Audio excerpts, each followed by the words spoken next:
All right, so in today's video, we are going to talk about, or I'm going to talk about, how getting lean actually changes your life. I'm not going to talk about women in this video because I think that's a pretty, that point has already been made millions of times by other YouTubers. I will say you will have better experiences and you will probably have more experiences as well, right? In terms of women just throwing themselves at you and shit like that, like blowing up your DMs and blowing up your social media, I haven't had that experience personally of just women falling in my lap in my DMs because I'm not somebody who, like, I don't really post a lot of my life on Instagram and shit like that. Like, I don't curate my profiles for the attention of women, right? Like, if you go on my personal Instagram, which is, you know, people that I know in real life, I have no posts on that shit. I only post on my story maybe once or twice, maybe 3 times in a week, and it's usually, you know, gym progress or some shit like that. Like, it's never, I don't have curated pages and shit like that to where women are throwing themselves in my lap. So I'm not going to preach that as if it's something I experienced, because the last thing I want to do is preach something that I have not experienced, right? Now, I will say I have experienced more experiences with women. Like, it's easier for me to go on dates. It's easier for me to talk to them. It's easier for us to have a good time and for them to actually be interested and attracted to me and vice versa. But they're not just falling in my lap like a lot of other YouTubers will say. Now, that's probably their experience. I'm not saying it's not true for them, but for me, it's not. So I'm not going to preach that. All right. But anyways, that was a long-winded rant to the beginning of this video. But how getting lean will actually change your life.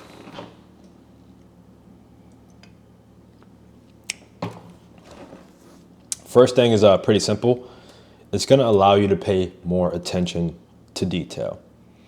And the reason for that is once you start tracking your calories, once you start tracking your inputs for your fitness and for your health, you're going to start tracking the inputs of everything else in your life too, all right? And that's going to be your finances, your environment, right? Like, I'll touch on the finances.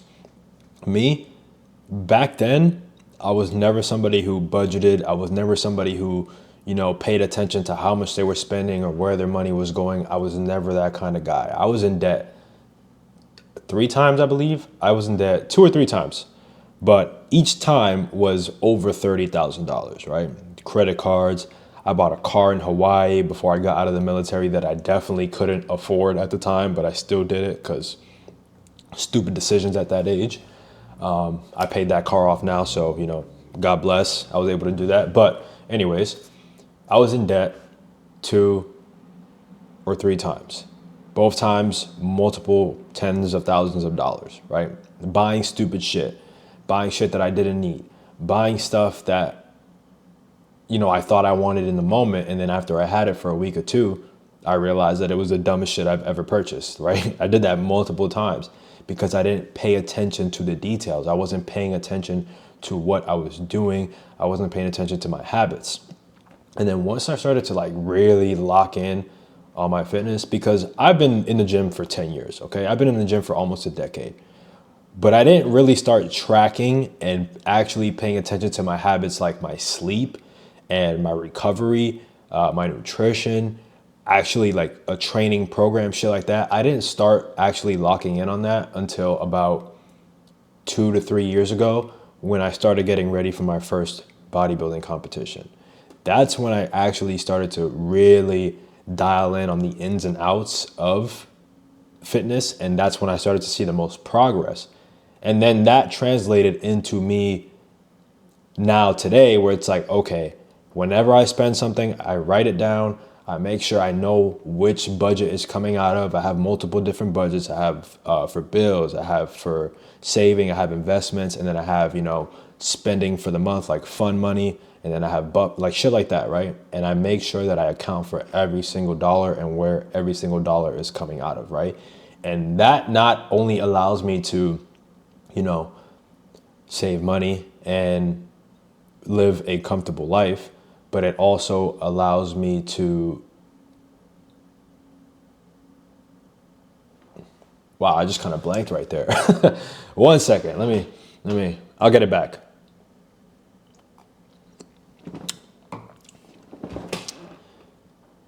Wow, I really blanked on that. It allows me to live comfortably, but it also allows me to be more aware and understand my habits more, right? Like, most people do not track their spending. Most people do not track where their money is going, and they'll just blow all their money. And then when they don't have any money left, they'll blame everybody else but themselves, right? I was there before. Now, I never blamed anybody else for my spending habits. I never blamed anybody else for me going into debt. I always knew it was my fault. I always recognized that I was the issue. But when I started taking my fitness really seriously and I saw the results of me, locking in and taking that shit serious, that's when I transferred it into my finances. And then I was like, okay. And then now it's, chilling, whatever. I'm not rich by any means, but for where I'm at in my life, 26 years old, I'm doing pretty well, That's all I'm going to say on that.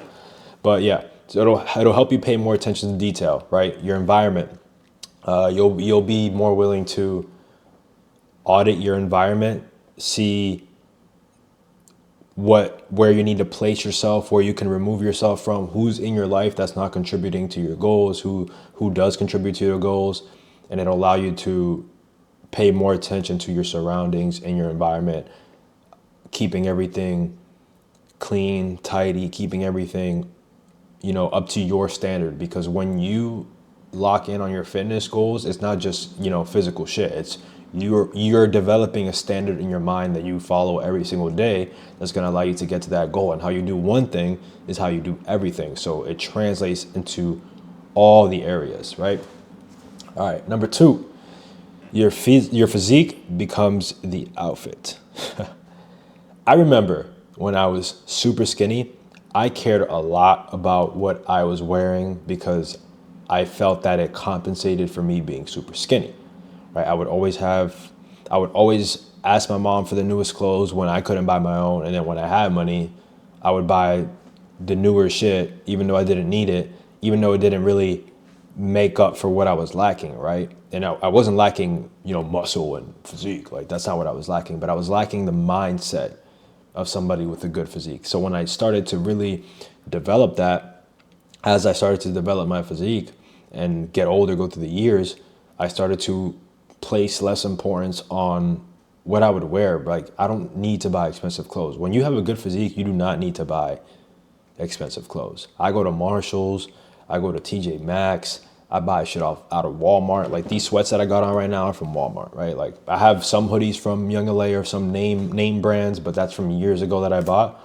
But recently, I don't really buy shit that I don't need to buy that has name brands, because it doesn't matter, right? Like, I walk outside with a black t-shirt on, a regular black t-shirt, sweats, and I'm fucking jacked, I'm ripped. So that's my outfit right there. People will notice me just wearing a black tee and regular sweatpants. Like, I don't need to go out there and buy Gucci, Prada, none of that shit. Because, like, now, I'm not telling you not to get it if that's what you want to do, right? If you want to get a good physique and you want to also have the designer clothes, by all means, do what you want to do, right?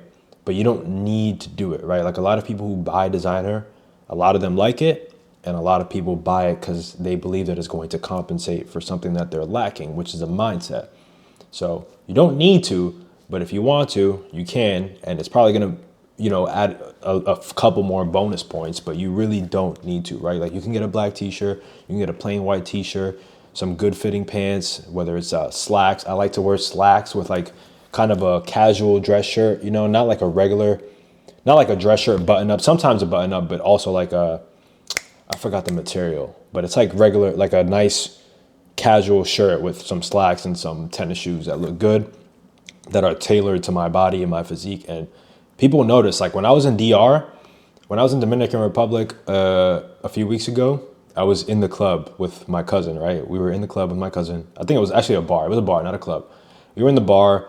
We were there for a little bit. And then my cousin was like, yo, let's go to the dance floor, whatever. So we went to the dance floor. We stood at the table, started dancing a little bit. They were playing some good music. And then me and my cousin and I both noticed the same thing. There was a girl sitting at the bar about 10, 15 feet away from us. She was kissing her boyfriend.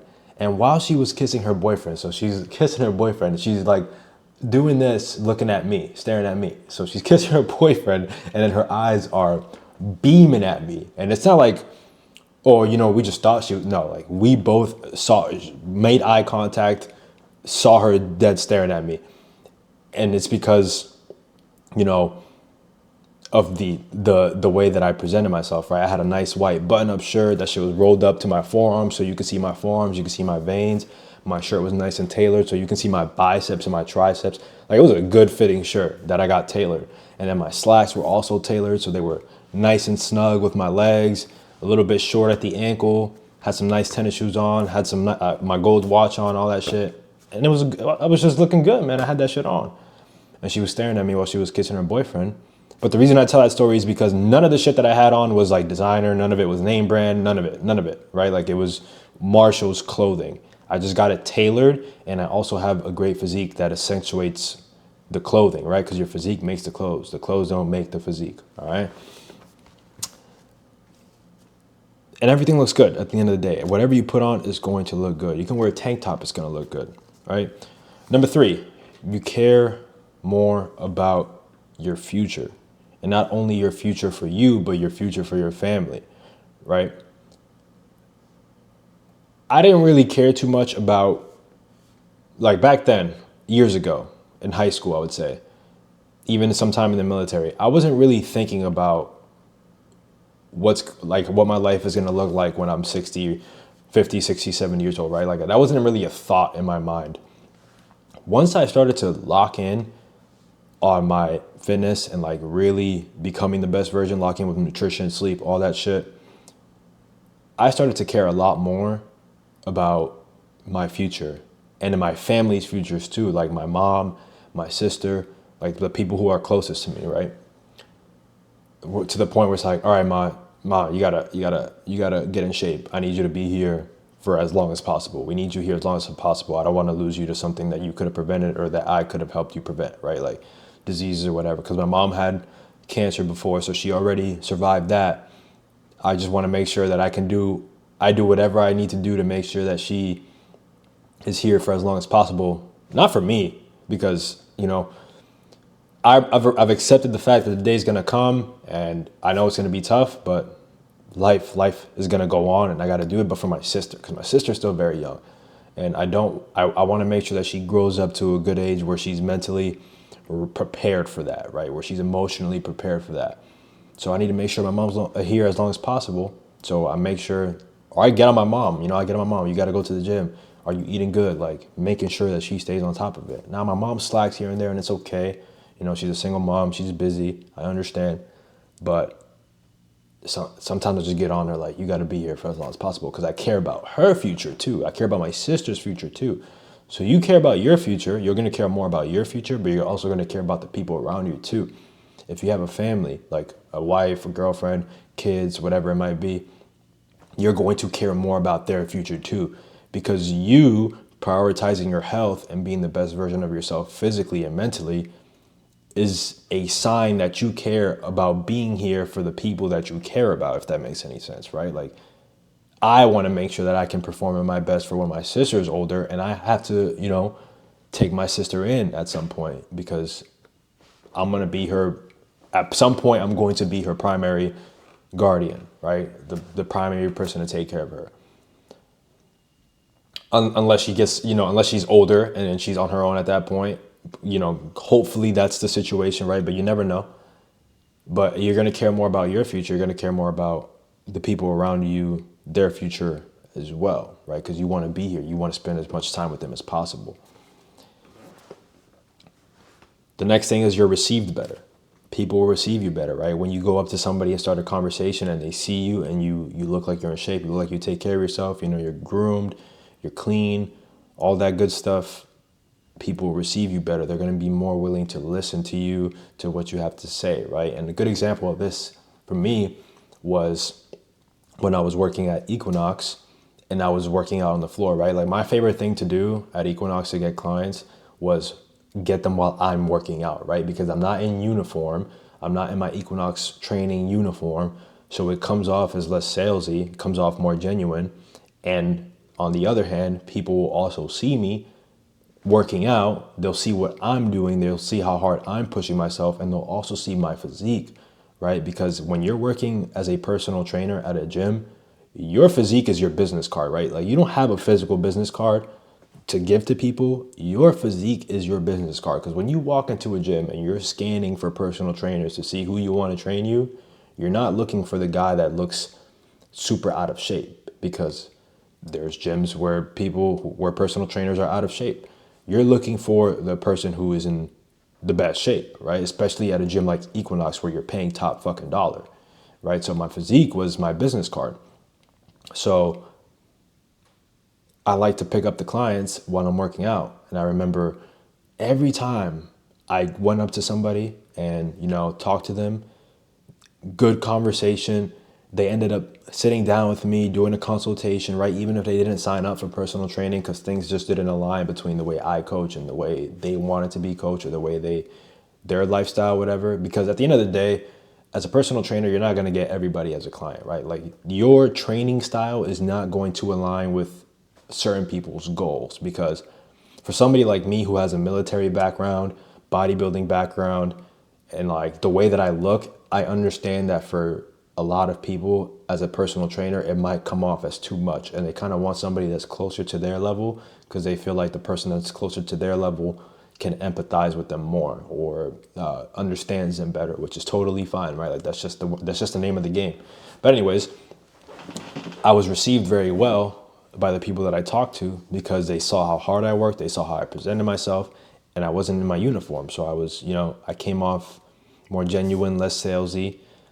But I say that to say, again, when you go up to people, like if you're working a sales job, let's say you are working a sales job, right? I did door to door, I did car sales, I did all that shit. If you're working a sales job, or just any situation in life where you go up to somebody, the chances of you being received better are way higher when you have a better physique, when you're lean, because people, are willing to trust you more, because you look like you trust yourself, right? We want to trust people that trust themselves. And when you're out of shape, when you look like you don't give a fuck about yourself, when you don't give a fuck about your appearance, people are less willing to trust you, because you look like you don't even trust yourself, even if that's not the case, right? Even if that's not true, it's the perception. And we live in a perception-based world. We live in a visual world, right? That's how we're able to assess certain situations, we're able to assess danger, how we're able to assess people that we can trust, is by using our visual cues, right? And then things go on in our brain to come to a conclusion. So when you're in shape and you're lean and you have a good physique, right? I'm not saying you have to be 5% body fat, but when you just look like you're putting in effort to yourself, people are going to be willing to put more effort into you, having conversations with you, having relationships with you, giving you opportunities. Like it is what it is. So it's just the world that we live in, all right? And finally, my favorite, honestly, out of all these things, is you're going to be more motivated to do harder things. You're going to be more motivated to push yourself.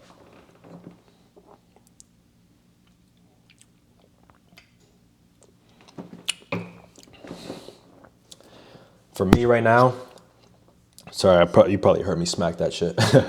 For me right now, I'm in school. I'm going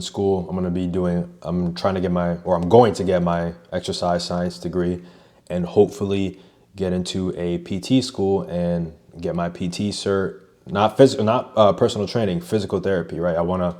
That's something that I want to do, because I love the fitness world. This is just what I enjoy. It's my passion. And I also enjoy the human connection aspect of that field, right? Because online coaching is cool. I get to help people, but I'm somebody who I feel like that in-person connection is a lot more effective, and it's just a pivot for me that I think aligns with me. So I'm going off on a tangent. I don't really need to explain that too much. I'm just like, right now for me, it's school, right? Before it was the military, fitness is what got me to try going into the military, or got me to go to the military, was because I was like, damn, if I'm capable of changing my physique like this, if I'm capable of pushing myself to show up to the gym every day, walk 2 to 3 miles to the gym when it's cold outside, when I didn't have a car, if I'm just motivated to do this, what else can I do, right? So then I went to the recruiter's office and I signed up for the military. Boom, did that, got through boot camp. It sucked, but got through it kind of with a breeze, right? Like I experienced the normal boot camp shit, but I got through it with a breeze, especially with my physicality at the time before my body got destroyed. But at the time, it was a breeze. So I did that, and then I got out and I was like, you know what? I did that. What else can I do? That's when I did my bodybuilding competition. That's when I got my coach and everything. I was like, let's do it. Did my first bodybuilding competition.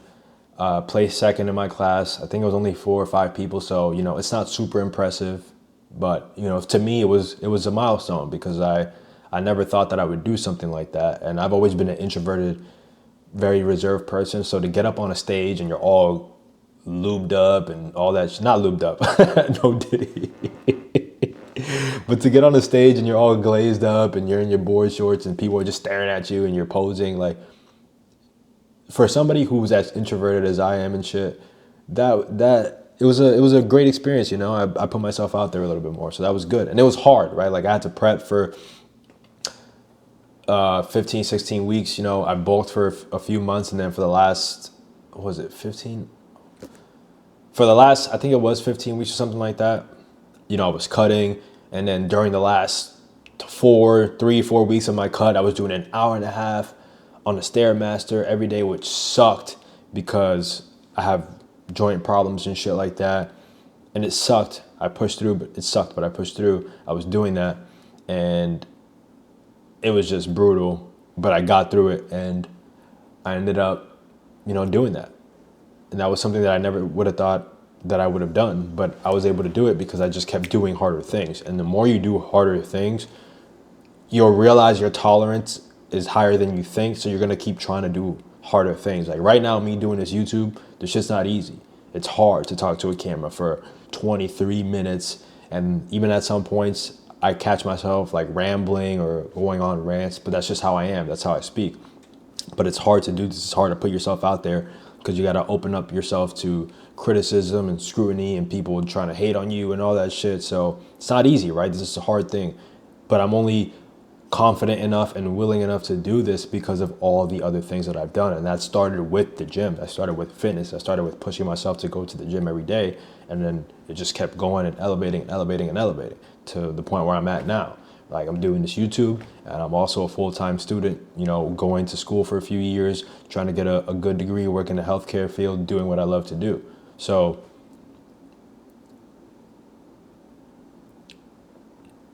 that's my favorite. That's my favorite because the harder the things that you do, your baseline becomes higher and you're gonna want to keep striving for more. You're never gonna want to stop, right? And to some that might sound like a rat race, to some that might sound like suffering or you never know when to chill. But to somebody like myself who has visions and dreams and things that I want to see and do in life, it makes perfect sense. And if you're watching this video and you want to get lean and you want to get to that elite shape, it probably makes sense for you too. You probably have a vision for yourself too, where you look in the mirror and you're extremely happy and you love what you see because of the work that you put in, and you're going to get all these benefits, right? You're going to get all of these benefits. So that is how getting lean will change your life. If you enjoyed this video, if you got anything from it, please leave a like and comment. I really enjoy reading the comments. Thank you guys for 1,400 subscribers. Crazy. I used to do Call of Duty videos back in the day, and I think I got one channel to 1,000 subs. So to do it again, that's just awesome. But anyways, thank you guys. Like, comment, subscribe. If you need help with your one-on-one fitness coaching, link will be in the description below. You can book a call. Other than that, see you guys in the next one. Peace.